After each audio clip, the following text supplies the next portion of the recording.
Local crime બ્રાન્ચની ટીમે ઘરફોડ ચોરીના ગુનાના આરોપીને ઝડપી લીધો.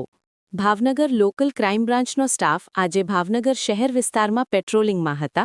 તે દરમિયાન અગાઉ ઘર પર ચોરીના ગુનાઓમાં પકડાયો ઇમરાન ઉર્ફે બાંદ્રા ખલીફાને વાદીલાના નાળા પાસેથી ઝડપી લીધો હતો, જેની તપાસ કરતા તેની પાસે સોના ચાંદીના દાગીના તથા રોકડ રકમ મળી આવી હતી. જેની પૂછપરછ દરમિયાન તેણે ચિત્રા સહિતના અલગ અલગ જગ્યાએ ચોરી કરી હોવાની કબૂલાત આપી હતી. જ્યારે તેની સાથે સિદ્દીક અનવર હુસૈન શેખ નામનો ઇસમ પણ ચોરીના ગુનાઓમાં સંડોવાયેલો હોય, પોલીસે આરોપીને ઝડપી લઈ તેની પાસેથી રોકડ સોના ચાંદીના દાગીના મળી કુલ 11,30,050 રૂપિયાના મુદ્દામાલ જપ્ત કરી કાયદેસરની કાર્યવાહી હાથ ધરવામાં આવી.